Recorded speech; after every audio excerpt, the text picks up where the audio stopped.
There are lots of things to do. Of course, it's not easy. Like Professor Jeff Sachs in his lecture just now talked about the late President Kennedy.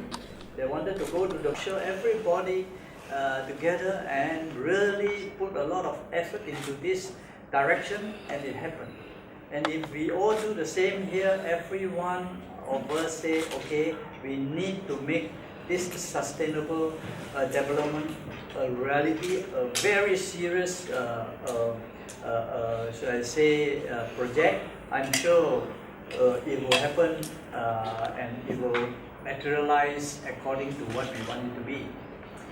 And I would like to maybe ask Professor Jeffrey Sachs to say a few words to enlighten you. Let me start by thanking Tonsri Jeffrey Chia for his wonderful vision and his unique capacity to implement that vision. We're in a remarkable university, in a remarkable city, Sunway City, that demonstrates this vision of sustainability in practice.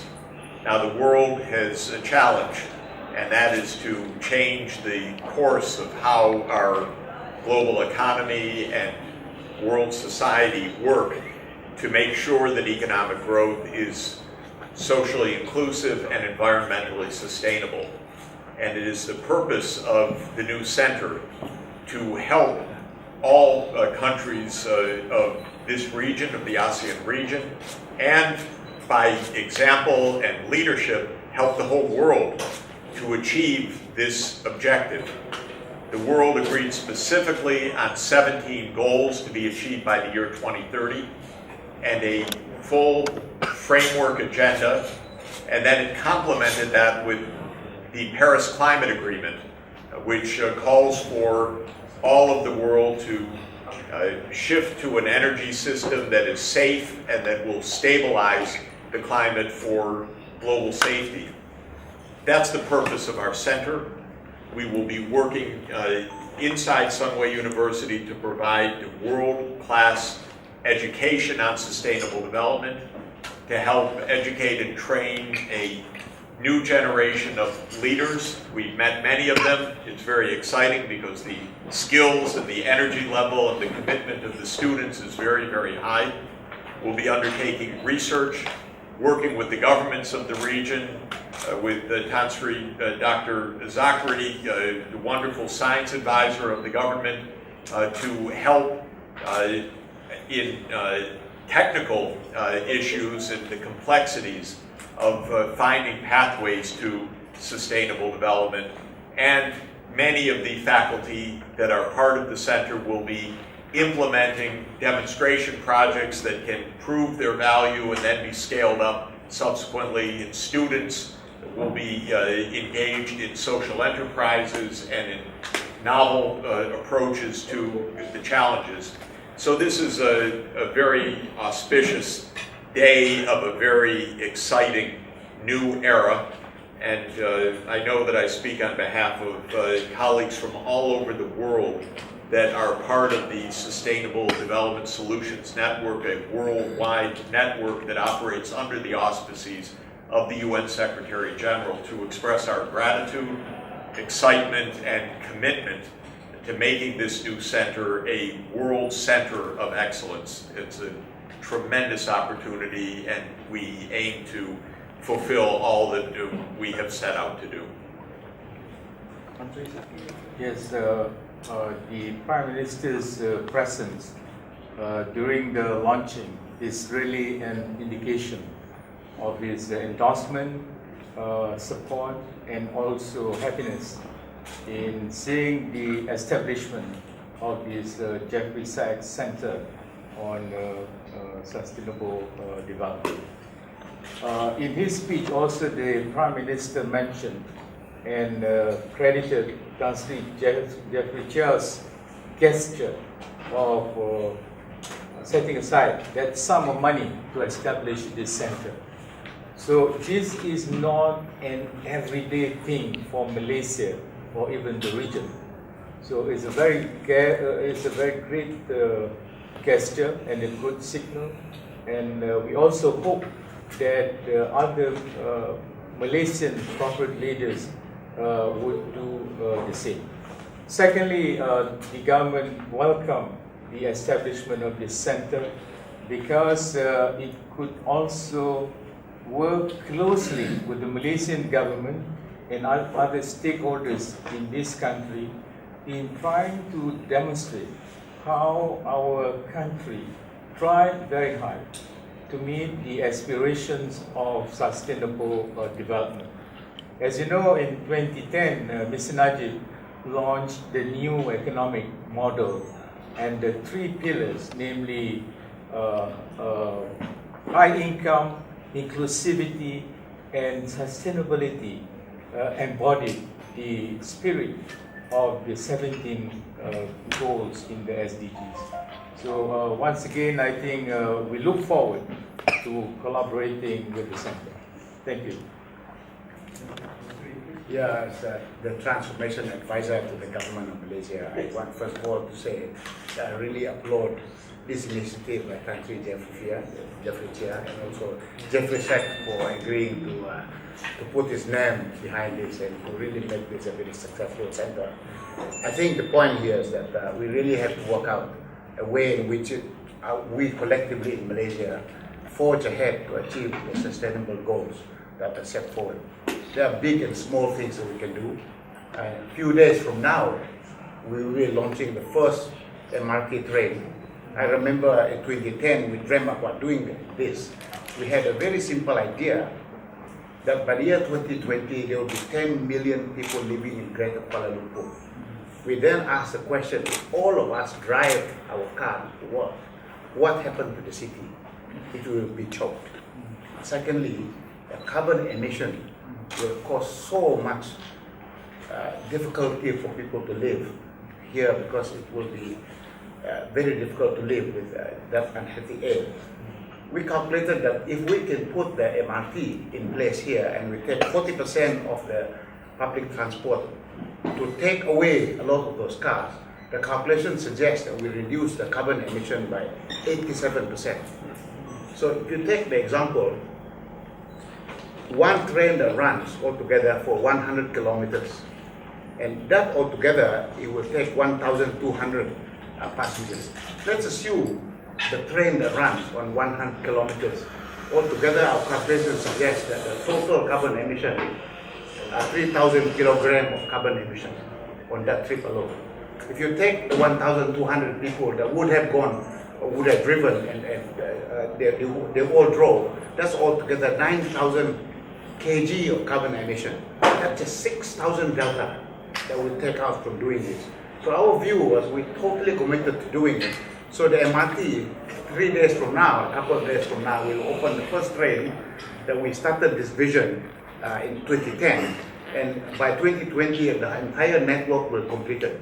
That's one simple thing, a demonstrable example of what we have done to make sure that we improve the quality of air in the city. The other thing that we talked about is also making sure that our carbon intensity will be reduced by 30% in 10 years. And that we did purely by saying that we must grow our economy so that the large chunk of our economy is actually services related rather than commodity related, so that we grow the economy without emitting so much carbon into the air. So whilst the absolute quantity of carbon emission rise, but because the size of our economy predominantly is services related, we actually were able to reduce the carbon intensity. In fact, I think we already achieved more than 20% in the last 5 years for the carbon intensity. There's a lot more things we need to do with our solid waste management. We did not make much progress. We're cleaning the river that runs through our city today because the fish, they don't live there, they don't thrive. By the year 2025, when we finish cleaning the river of life that runs through our city, we will clean the river water so that it will become class 2B. You can even swim in it but don't drink. We know that the fishes will thrive in so doing that. So there's a lot of projects that we're working on in the government to make sure that we march ahead and forge ahead to do this. But today, for example, the other thing, 10 years in the year 2010, we also said that we must plant 100,000 trees within Greater Kuala Lumpur to make sure it achieves the green status of a city. We've already now, in the last 5 years, we planted 60% of the target, altogether 6,000 trees. So we really believe that by the year 2020, we will be able to achieve all of those things we set out to do. But I think Jeffrey raised the point that most people will imagine when he was declared 1961, J.F. Kennedy said he would get the man to the moon and bring him back safely. I think people thought it was just an outrageous idea. Yeah. You know, we've been talking for a long time about SDG.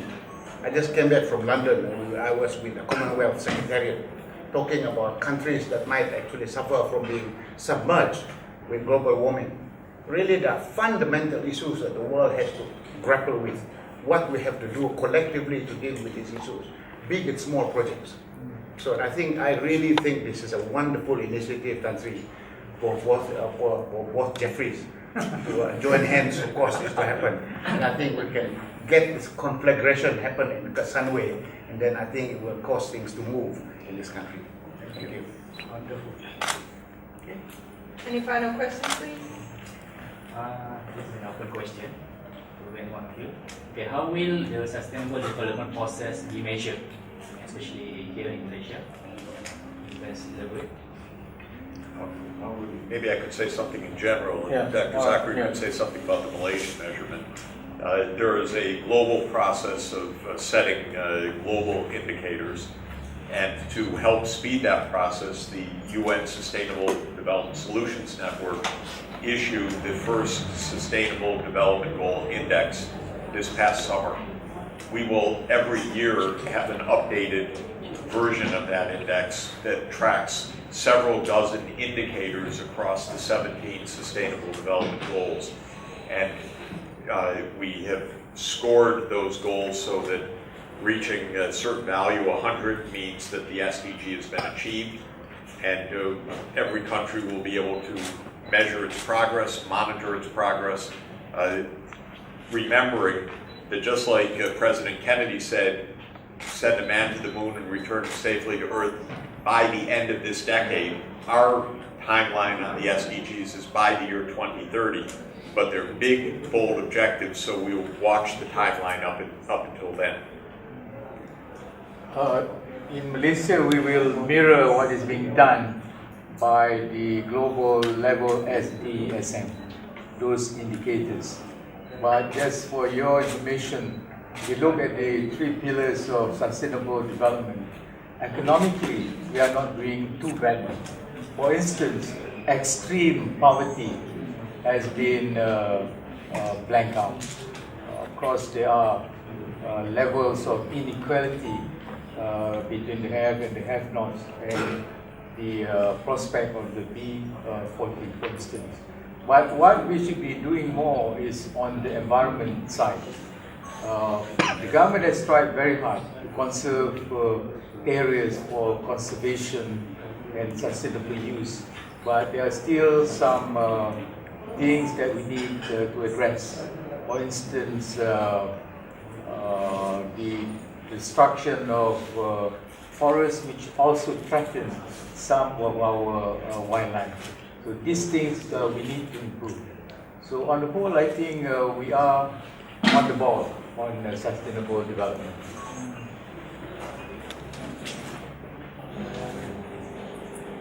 May I ask, since this will be organized in the grounds of Sunway University, what will the students be experiencing, or the youth, roughly a few things you can describe what will be experiencing, or perhaps what will the future be for them if they are part of this program? What will the journey be like for them, for the youth? I'll say a few words if I might. We will be implementing several new courses and a new degree program, a master's in sustainable development in essence, that will train leaders in this area.